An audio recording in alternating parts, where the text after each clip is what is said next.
रूस ने भारत की तेल कंपनियों को नहीं दिया तेल। रोजनेफ्ट का भारत के खिलाफ उठाया गया बड़ा फैसला। वादे से मुकर गया भारत का मित्र रूस, तेल देने से कर दिया मना। दोस्तों, भारत को उस देश की तरफ से झटका लग गया जिस देश की तरफ से भारत ने कभी यह उम्मीद नहीं लगाई थी कि वे देश भी भारत को कभी धोखा दे सकता है। लेकिन यहां पर इस समय भारत को कुछ ऐसे हालातों के साथ गुजरना पड़ रहा है, लेकिन यहां पर भारत ने हिम्मत नहीं हारी है। आपको बता दें, रूस की सबसे बड़ी तेल निर्माता कंपनी रोजनेफ्ट ने भारत की 2 सरकारी तेल निर्माता कंपनियों के साथ डील साइन करने से इनकार कर दिया है। लेकिन यहां पर खबर यह भी निकल कर आ रही है कि दोनों देशों के बीच में तेल को लेकर पहले भी सहमति बन चुकी है और रूस ने अपने दूसरी कंपनी के साथ पहले तेल की डील साइन कर ली और बताया जा रहा है कि रोजनेफ्ट के पास अब भारत को देने के लिए तेल नहीं बचा है। इस चीज से भारत को काफी ज्यादा दिक्कतों का सामना करना पड़ेगा। बताया जा रहा है कि यहां पर अगर भारत को रूस तेल नहीं देगा तो भारत को कोई और मार्केट से तेल खरीदना पड़ेगा और भारत को तेल जब कोई और मार्केट देगा तो काफी महंगे में देगा, जबकि भारत और रूस के साथ सस्ते में तेल को लेकर डील होनी थी। लेकिन यहां पर भारत को अब दूसरे देशों की तरफ अपना रुख करना पड़ेगा और वह देश मार्केट के रेट के हिसाब से ही भारत को तेल देगा, जबकि रूस भारत को सस्ते में तेल देने वाला था। इस चीज से एक्सपर्ट ने यह अनुमान लगा लिया है कि आने वाले समय में भारत में तेल का रेट फिर बढ़ता हुआ दिखाई दे सकता है। दोस्तों, भारत की कंपनी ने रूस की कंपनी रोजनेफ्ट से इतना ज्यादा छूट मिलता देखकर रूस की तरफ आकर्षित हो गया था और फैसला कर लिया था कि भारत रूस से तेल खरीदेगा। लेकिन यहां पर रूस की कंपनी रोजनेफ्ट ने भारत को तेल देने का फैसला ठुकरा दिया है। रिपोर्ट की तरफ पर नजर डालेंगे तो हमें दिखाई देगा कि देश की सबसे बड़ी तेल कंपनी इंडियन ऑयल ने रूस की कंपनी रोजनेफ्ट के साथ एक समझौते पर हस्ताक्षर किए हैं और इस समझौते के तहत यहां पर इंडियन ऑयल रूस की कंपनी से 6 मिलियन बैरल तेल खरीदेगा और इसके अलावा 3 मिलियन बैरल तेल खरीदने का विकल्प होगा। और इसके अलावा भारत की 2 और कंपनियों ने रूस की कंपनी से तेल देने का अनुरोध किया था, लेकिन यहां पर तेल की कमी को बताकर रूस की कंपनी ने भारत की 2 और कंपनियों के साथ हस्तक्षेप करने से मना कर दिया। इसके अलावा पहले यह भी देखा गया था कि रूस की कंपनी भारत को तेल में काफी अच्छी छूट दे रही थी, लेकिन रूस की तरफ से अब छूट कम कर दी गई है। और आप ये बात भी बहुत अच्छे से जानते होंगे कि जब रूस और यूक्रेन का युद्ध चल रहा था तब अमेरिका ने रूस के ऊपर कई तरीकों के प्रतिबंध लगा दिए थे, जिसकी वजह से यहां पर रूस को एक ऐसा समय भी देखने को मिला था जब भारत के अलावा रूस से कोई तेल खरीदने को तैयार नहीं था। इस चीज से इतना तो पता चल जाता है कि यहां पर रूस भारत के अलावा और भी कंपनियों को तेल दे रहा है। जिस तरीके से अमेरिका द्वारा प्रतिबंध लगाया गया है उसके बावजूद यहां पर रूस कई देशों को तेल दे रहा है। रोजनेफ्ट द्वारा उठाए गए भारत के इस तरीके के कदम को लेकर आप क्या कहना चाहेंगे? आप अपनी राय हमें नीचे कमेंट बॉक्स में लिखकर बता सकते हैं।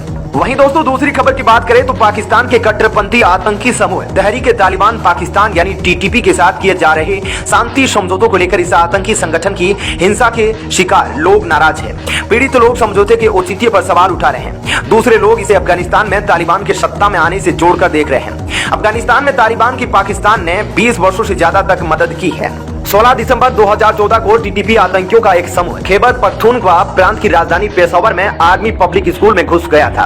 आतंकियों ने 130 से ज्यादा विद्यार्थियों को मौत की घाट उतार दिया था। हमले में 15 शिक्षक और कर्मचारी भी मारे गए थे। पाकिस्तान के 74 वर्ष के इतिहास में इसे सबसे खतरनाक आतंकी हमले के रूप में याद किया जाता है। अफगानिस्तान के तालिबान द्वारा महीनों तक चली बातचीत के बाद इसी महीने टीटीपी ने अनिश्चितकालीन संघर्ष विराम की घोषणा की।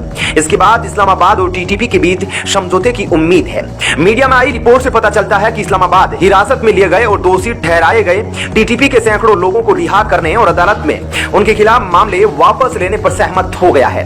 पूर्ववर्ती संघ प्रशासित कबायली क्षेत्रों में तैनात हजारों सैनिकों को वापस लिया जाएगा। फाटा में ही 2007 में पहली बार टीटीपी छोटे तालिबानी गुटों के एक संगठन के रूप में उभरा था। खैबर पख्तूनख्वा के मालाकंद क्षेत्र में पाकिस्तान इस्लामिक शरिया कानून लागू करने पर सहमत हो गया है। दोनों पक्षों के बीच लोकतांत्रिक सुधारों को वापस लेने और फाटा को खैबर पख्तूनख्वा में विलय करने पर आम सहमति नहीं बनी है। इसके साथ ही इस बात पर भी सहमति नहीं बनी है कि क्या हजारों टीटीपी आतंकवादी अपने हथियारों के साथ लौट सकते हैं और अपने संगठन को बरकरार रख सकते हैं। रूस यूक्रेन जंग को 100 दिन से ज्यादा बीत चुके हैं, लेकिन जंग का नतीजा निकलता नहीं दिख रहा है। इस बीच यूक्रेन के राष्ट्रपति जेलेंस्की के करीबी माइखाइलो पोडोलियाकी ने बताया कि जंग में हर दिन 100 से 200 यूक्रेनी सैनिकों की मौत हो रही है। उन्होंने कहा, पूर्वी डोनबास क्षेत्र में रूस का सामना करने के लिए यूक्रेन को पश्चिमी देशों की मदद की जरूरत है। वेस्टर्न आर्टिलरी सिस्टम हमारी मदद कर सकते हैं। देश में हो रही तबाही को रोकने के लिए कीव एक बार फिर से मॉस्को से बात करने के लिए तैयार है। यूक्रेन के निप्रो पेट्रोस इलाके में मिलिट्री एडमिनिस्ट्रेशन के चीफ वेलेंटाइन रेजनीचेंको ने कहा कि देश के मध्य भाग में स्थित कीरवी रिह शहर में रूसी सैनिक लगातार गोलीबारी कर रहे हैं। रेजनीचेंको ने कहा कि रूसी हमलों में वहां 6 लोगों की मौत हो गई और 189 घर, 2 स्कूल, एक किंडरगार्टन और एक अस्पताल नष्ट हो गए। उन्होंने कहा कि कीरवी रिह के गांव और कस्बे गोलीबारी के चलते क्लस्टर हथियारों से पटे पड़े हैं। हमले के बाद जहां गैस, बिजली और पानी की समस्या पैदा हो गई है। उधर खार्किव के मिलिट्री एडमिनिस्ट्रेशन के बीच ओले सिनिहुबो के मुताबिक खार्किव में रूसी हमलों में 5 लोग मारे गए और 14 घायल हो गए। यूक्रेन के राष्ट्रपति वोलोदिमीर जेलेंस्की ने कहा कि जंग समाप्त करने को लेकर रूस अभी भी बातचीत करने को तैयार नहीं है। रूस अब भी खुद को ताकतवर समझता है। रूसी सेना के एक अधिकारी ने यह भी दावा किया है कि यूक्रेन को पश्चिमी देशों से मिली तोपें रूस ने तबाह कर दी है। रूसी अधिकारी के मुताबिक हमले के दौरान नॉर्वे से मिली होवित्जर तोपें और अमेरिका से मिले आर्टिलरी सिस्टम को नुकसान पहुंचा है। रूसी अधिकारी ने दावा किया कि उसका मकसद डोनबास पर कब्जा करने का है और जिसमें वे करीब करीब कामयाब हो गए हैं। इसके 97% इलाके पर रूस का कब्जा हो गया है। दुनिया में खाद्यान्न संकट बढ़ता जा रहा है। यूक्रेन और रूस दोनों ही फूड का एक बड़ा हिस्सा एक्सपोर्ट करते हैं। रूस तो एक्सपोर्ट कर रहा है, लेकिन यूक्रेन के शिपमेंट्स को वो रोक रहा है। इसी मामले पर बुधवार को रूसी विदेश मंत्री सर्गेई लावरोव और तुर्की के विदेश मंत्री की बातचीत हुई। बातचीत के बाद रूस के विदेश मंत्री लावरोव ने कहा कि रूस और यूक्रेन की जंग का ग्लोबल फूड क्राइसिस से कोई लेना देना नहीं है। पश्चिमी देश और खासतौर पर अमेरिका अफवाहें फैला रहे हैं। लावरोव ने कहा, हमने पहले भी साफ किया था कि अनाज ले जा रहे किसी शिपमेंट को रूस नहीं रोकेगा। हम यही कर रहे हैं। रूसी सैनिक हर शिपमेंट को चेक करेंगे। ये देखा जाएगा कि अनाज की जगह इनमें हथियार तो नहीं है। अगर हथियार मिले तो उसे शिप को जब्त कर लिया जाएगा। अगर उसमें वास्तव में खाद्यान्न या गेहूं है तो उसे हम बिल्कुल नहीं रोकेंगे। दोस्तों, जिस तरीके से रूस की कंपनी ने भारत को तेल देने से इनकार कर दिया है, उसे कहीं ना कहीं आने वाले समय में भारत को फिर उसी स्थिति में जाना पड़ेगा जिस स्थिति में भारत पहले था। आपको याद होगा, पहले तेल काफी महंगा मिल रहा था, लेकिन फिर भारत की यहां पर रूस के साथ डील हो गई थी। लेकिन यहां पर अब रूस ये बोल रहा है कि उसका तेल खत्म हो गया है, जबकि इंडियन ऑयल के साथ रूस की डील पहले हो चुकी थी। यहां पर अब भारत को इस चीज से क्या क्या दिक्कतों का सामना करना पड़ सकता है, आप अपनी राय हमें नीचे कमेंट बॉक्स में लिखकर बता सकते हैं।